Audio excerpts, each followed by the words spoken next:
முற்கால பாண்டியர் மற்றும் சோழர் காலத்து கல்வெட்டுகளில் அஞ்சும் செழிப்பான மலை என்றும் திருநாளக்குன்றம் என்றும் குறிப்பிடப்பட்ட ஊர் தான் இந்த குடுமியான் மலை.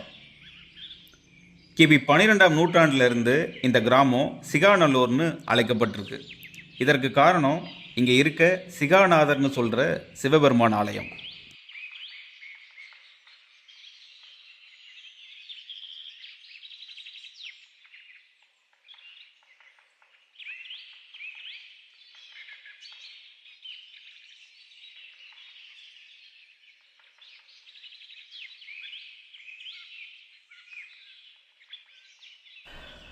இந்த குடுமியான் மலை தமிழ்நாட்டின் புதுக்கோட்டை மாவட்டத்தில் இருக்க ஒரு கிராமம். புதுக்கோட்டையிலிருந்து 20 கிலோமீட்டர் தொலைவில் இருக்குது. இந்த கிராமத்தோட கோவில்கள் சிகாநாதா என்ற பெரிய சிவன் கோவில் அல்லது குடுமியுடன் கூடிய இறைவன் மற்றும் ஒரு பாறையில் வெட்டப்பட்ட சன்னதி பிந்தையது ஜெயின் வம்சாவளியைச் சேர்ந்தது என்று முதல்ல 1907ஆம் ஆண்டு திருச்சி மாவட்ட அரசிதழில் குறிப்பிட்டிருக்காங்க. முந்தைய தொண்டைமான் மன்னர்கள் முடிசூட்டு விழாவுக்கு சென்ற இடமாகவும் இந்த கிராமம் சிறப்பிடம் பெற்றதாக சொல்லப்பட்டிருக்கு.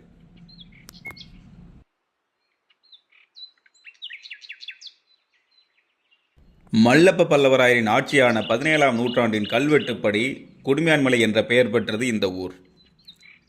ஒருமுறை கோவில் பூசாரி தனது காதலிக்கு தெய்வீக வழிபாட்டிற்கு வைத்திருந்த பூக்களை சூடிக்கொள்ள கொடுத்ததாக புராண கதையொன்று கூறுகிறது. அப்போது மன்னர் எதிர்பாராத விதமாக கோவிலுக்கு வந்தபோது பூசாரியின் காதலி அணிந்த பூக்களை மன்னருக்கு பிரசாதமாக கொடுத்துட்டார். மன்னர் அதில் உள்ள முடிகளை பார்த்து விளக்கம் கேட்கும்போது தனது குற்றத்தை மறைக்க கடவுளுக்கு இயற்கையாகவே முடியிருப்பதாக சொல்லிட்டாரு. பொய் சொல்லிட்டோமேன்னு கடவுளை நோக்கி அழுதுகிட்டே பிரார்த்தனை பண்ணுறாரு பூசாரி. நிஜமாகவே லிங்கத்து மேலே முடி குடுமி மாதிரி வளர்ந்துருக்கு. அதனால் குடுமியான் மலைன்னு பேர் வந்ததாகவும் சொல்கிறாங்க.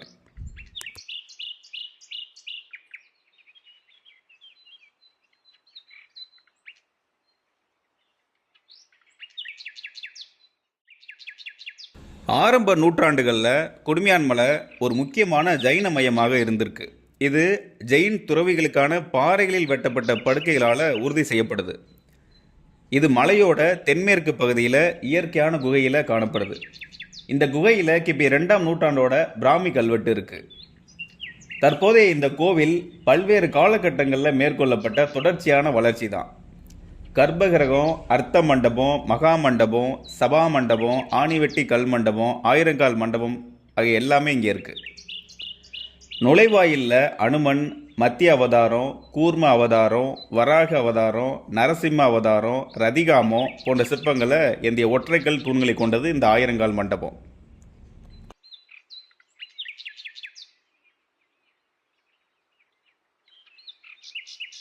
விநாயகர், கார்த்திகேயர், ராவணன், உக்கிர நரசிம்மர், ராமர், காளி, நடராஜா, விஷ்ணு, சிவனோட பல்வேறு வடிவங்கள் உட்பட ஒவ்வொரு தூண்களிலும் ஒவ்வொரு சிற்பங்கள் பதிக்கப்பட்டிருக்கு. அடுத்தது சபா மண்டபம். 2 பெரிய துவார பாலர்களால் சூழப்பட்டிருக்கு. இந்த மண்டபம் பாண்டிய பாணியில் கட்டப்பட்டிருக்கு. இங்கே சுமார் 6 அடி உயரமுள்ள நடராஜரோட கல் உருவமும் அதோட வெண்கல தொகுப்பில் சண்டிகேஸ்வரரும் சோமஸ்கந்தாவும் காணப்படுறாங்க.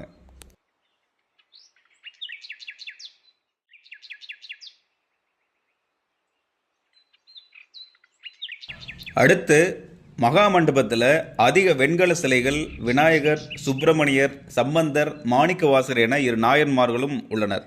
அடுத்ததாக சோழர் காலத்தில் கட்டப்பட்ட அர்த்த மண்டபத்தின் நுழைவாயிலில் 2 துவாரபாலர்கள் பதிக்கப்பட்டிருக்காங்க. இந்த மண்டபத்தோட அசல் அமைப்பு இதோட இணைக்கப்பட்ட கர்ப்பகிரகம் 10ஆம் நூற்றாண்டில் சோழர் ஆட்சியின் போது கட்டப்பட்டிருக்கு. ஆனாலும் இது பிற்காலத்தில் புதுப்பிக்கப்பட்டிருக்கு. சன்னதியை சுற்றி ஒரு மூடப்பட்ட பாதை அமைக்கப்பட்டிருக்கு. அதோட உட்புற சுவர்களில் லிங்கோத்பவர், சப்த மாதிரிகைகள், சுப்பிரமணியர், கஜலட்சுமி மற்றும் சைவ துறவிகள் பதிக்கப்பட்டிருக்காங்க. இந்த சிற்பங்கள் வெவ்வேறு காலகட்டத்தை சேர்ந்தது. தெற்கில் தட்சிணாமூர்த்தி, மேற்கில் விஷ்ணு மற்றும் வடக்கே பிரம்மா பிரதான சன்னதியோட முக்கிய இடம். பிற்காலத்தில் இந்த கோவில் மிகவும் முக்கியத்துவம் பெற்றது. 1730 ராஜா விஜய ரகுநாத தொண்டைமான் இங்கே முடிசூட்டப்பட்டார்.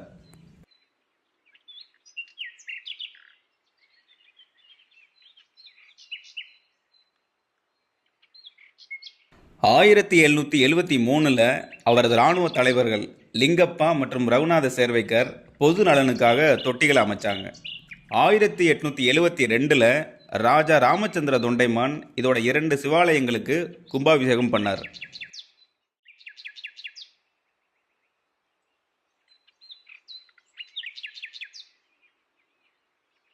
இந்த கோவில் வளாகத்தில் அகிலாண்டேஸ்வரி அம்மன் சன்னதி, சவுந்தரநாயகி அம்மன் சன்னதி என மேலும் 2 சன்னதிகள் கட்டப்பட்டிருக்கு.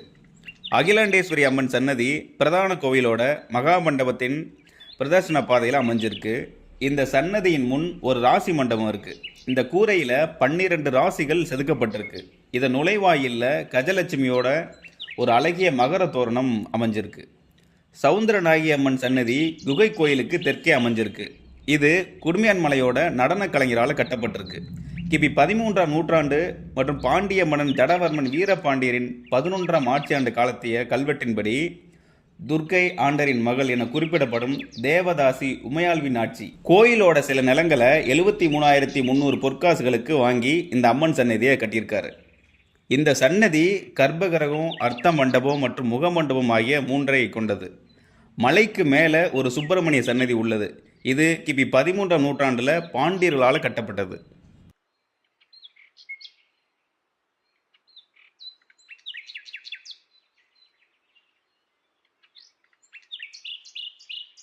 குகை கோயில் மேற்கு திசையில் வடக்கு தெற்காக ஓடும் மலையின் கிழக்கு முகத்தில் தோண்டப்பட்டிருக்கு. இக்கோயிலின் கல்வெட்டுகளில் மேலை கோயில், திருமூலட்டானம், திருமேற்றலி என்று குறிப்பிடப்பட்டிருக்கு. பாறையில் வெட்டப்பட்ட சன்னதியின் முகப்பின் தெற்கே இசை கல்வெட்டு பொறிக்கப்பட்டிருக்கு. இதன் தெற்கில் இடம்புரி விநாயகர் அமைக்கப்பட்டிருக்கு. பாறையால் வெட்டப்பட்ட இந்த குகை கோவிலை 1686 முதல் 1730 வரை ஆண்ட புதுக்கோட்டை மன்னர் ரகுநாதராய தொண்டைமான் மண்டபம் கட்டி விரிவுபடுத்தினார். குகையோட வெளிப்புற முகப்பில் குகைக்கு சற்று வடக்கே 63 நாயன்மார்களோட உருவங்களும் செதுக்கப்பட்டிருக்கு. சிவன், பார்வதி மற்றும் நந்தி நடுவில் நிற்கிறார். இங்குள்ள இசை கல்வெட்டுக்கு அருகில் பல்லவ கிரந்த எழுத்துக்கள் எழுதப்பட்ட ஒற்றை முத்திரை பொதிக்கப்பட்டிருக்கு. இது பரிவாதிடா என்ற இசைக்கருவியை குறிப்பது. இங்குள்ள கோயில் வளாகங்களிலும் அதை சுற்றியும் 120க்கும் மேற்பட்ட கல்வெட்டுகள் கண்டுபிடிக்கப்பட்டிருக்கு. குன்றின் அடிவாரத்தில் உள்ள சிகாநாதசாமி கோவில் முழுவதுமே இருக்கும் தத்ரூபமான நுண்ணிய வேலைப்பாடுகளுடன் கூடிய சிற்பங்கள் ஆச்சரியம் அளிப்பவை. குடைவரை கோயிலுடன் அதன் அருகே உள்ள புகழ் வாய்ந்த இசைக்கல்வெட்டு இந்தியாவிலேயே குடுமியான் மலையில் மட்டும்தான் உள்ளது. இங்கே இருக்க சிற்பங்களோட அமைப்பு இதை கட்டின மன்னர்களோட சிறந்த கட்டடக்கலைக்கு ஒரு உதாரணம்.